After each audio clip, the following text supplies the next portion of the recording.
3 de la tarde, 44 minutos. Vamos de inmediato con nuestro bloque.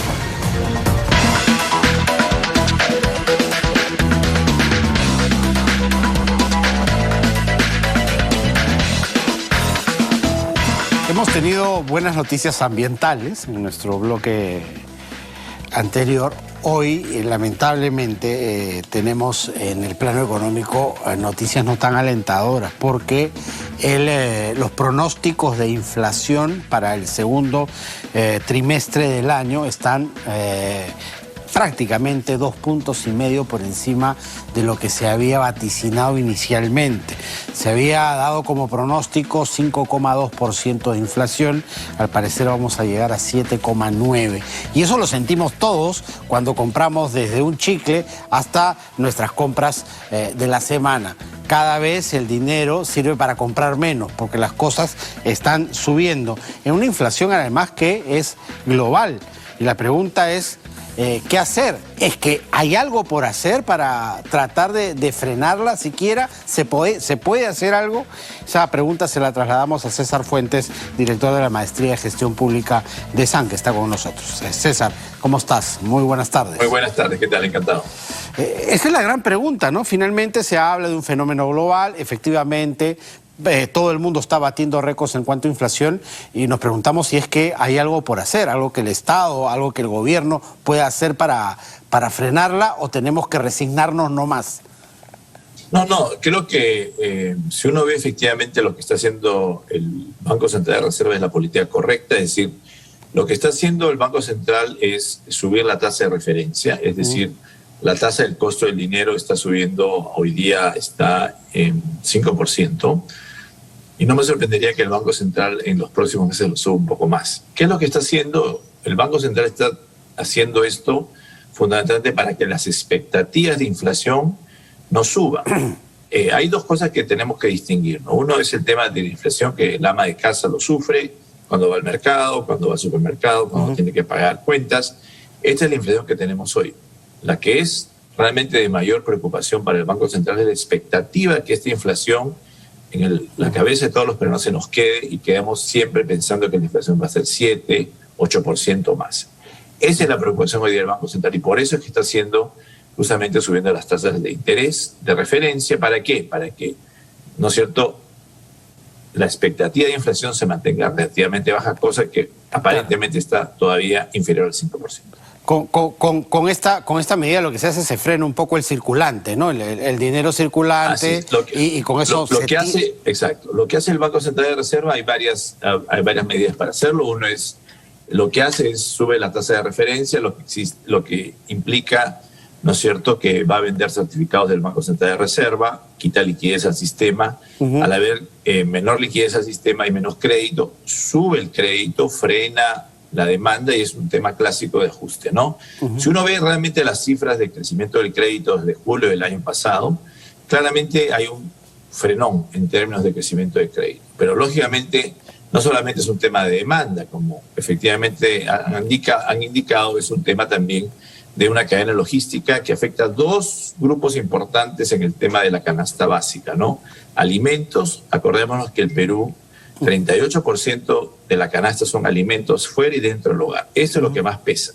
Y por otro lado tenemos energía. Entonces, estos dos componentes que tienen una correlación muy positiva están generando que realmente lo que uno sienta cuando va a comprar cualquier tipo de producto, realmente lo siente en el bolsillo. ¿Por qué? Porque afecta generalmente, primero, al tener, ¿no es cierto?, un gran componente de elementos, golpea generalmente a la gente de menores recursos, a la población que tiene menos recursos la golpea más, porque la gente de mayores recursos consume más servicios, ¿no es cierto?, y su porcentaje de consumo a nivel de canasta básica en términos de alimentos es mucho menor. Ahora, el rango metinflacionario del BCR está entre 1 y 3% anual. ¿Cuándo calculas que se pueda llegar a esos rangos otra vez? Yo creo que mucho depende de dos cosas. Uno es qué tan agresivo sea el Banco Central en mantener las tasas. Yo creo que las va a mantener o las va a subir.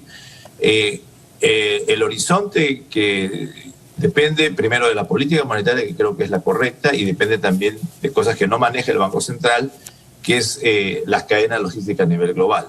Hoy día, aparentemente todo se iba a estabilizar, pero con la guerra la guerra que estamos teniendo entre Ucrania y Rusia, ahí golpea un alimento fundamental en la canasta peruana, que es el tema de los harináceos, no vale decir panes, fideos, etcétera. Todo esto que tiene como insumo el trigo ha subido y va a subir probablemente en la segunda mitad del año, porque esta guerra aparentemente, ¿no es cierto?, tiene para un cierto tiempo. Y es preocupación, lógicamente, a nivel global, que toda esta cadena de alimentos pues suba. Acordémonos que Perú importa muchos alimentos de la canasta básica. Uno es el trigo, otro es el arroz, por ejemplo. Entonces eso, y fertilizantes, ¿no?, que pueden hacerse en ambos, lógicamente eso genera mayor inflación. Claro, y los fertilizantes que pueden influir en la producción agrícola aquí en el país ya, ¿no?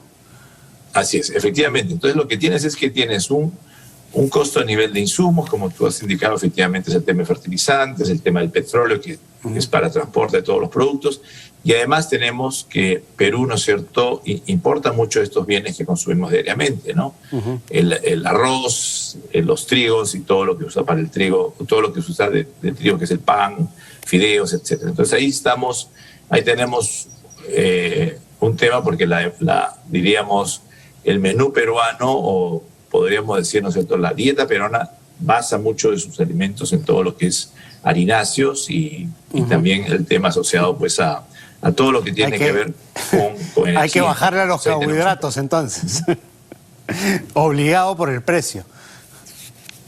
Así es. Los grados de libertad que puede tener el Banco Central son pequeños, ¿ok? Lo ideal acá es que, si bien es cierto, eso genera mucha frustración en amas de casa y es comprensible, la única manera de entender de que tiene que hacer el Banco Central es mantener las expectativas a flote, o en términos alineadas con no la meta, porque probablemente vamos a superar el 3% al final del año, pero que estas expectativas no suban, porque si ya suben, ahí es mucho más difícil realmente que estas se reviertan, si es que no hay realmente una política muy expresa del Banco Central de que sí efectivamente va a mantener la inflación en raya o a raya, ¿no? Pero el gran problema que tienes ahorita es, tenemos hoy día la inflación, eso es cierto, el problema son las expectativas a futuro, que no queden realmente en un nivel de 7, 8%, porque ahí sí tenemos un problema serio. Por último, César, que el tiempo nos gana, ya aterrizando esto en lo que la población debe y no debe hacer, ¿qué en medio de procesos inflacionarios como estos, qué se recomienda hacer y qué se recomienda no hacer, ya en el tema de la gente propiamente dicho? Bueno, lo que ocurre es que hay, diríamos, en el tema mucho más micro, hay productos que suben de precio. No necesariamente esos consumos. El pollo, por ejemplo, ya ha tenido, ¿no es cierto?, muchos titulares en términos de su vida. Lo que tiene que hacer el ama de casa es no consumir justamente estos bienes y migrar a otro tipo de bienes, ¿no es cierto?, que sean sustitutos a estos, ¿no? Eso suena fácil decirlo, ¿no es cierto?, si uno no está, ¿no es cierto?, en un mercado, pero por lo que justamente va a buscar el ama de casa es que esta inflación que está asociada a una canasta no revierta en su bolsillo. ¿Cómo lo puede hacer? Buscando alternativas, ¿no es cierto?, que tengan menos impacto en la canasta y menos impacto en la subida, ¿no? El pollo, por ejemplo. Obviamente, el consumo de pollo es alto en Lima, más de 50 kilos por persona, y esto tenemos parte de nuestra dieta en esto, es modificar esta dieta e ir a otro tipo de bienes que son o alimentos que puedan ser en algo sustitutos de este pollo. Es la estrategia de cortísimo plazo, pero sí, es muy complicado. ¿Por qué? Porque todos los precios de una u otra manera están subiendo de manera, diríamos, sincrónica, ¿no? Y esa es la gran dificultad que van a tener las amas de casa. Perfecto, César, muchísimas gracias, como siempre. Encantado. Muy buenas tardes. César Fuentes, director de la Maestría de Gestión Pública de SAN, ha estado con nosotros. Cerramos así nuestro bloque económico.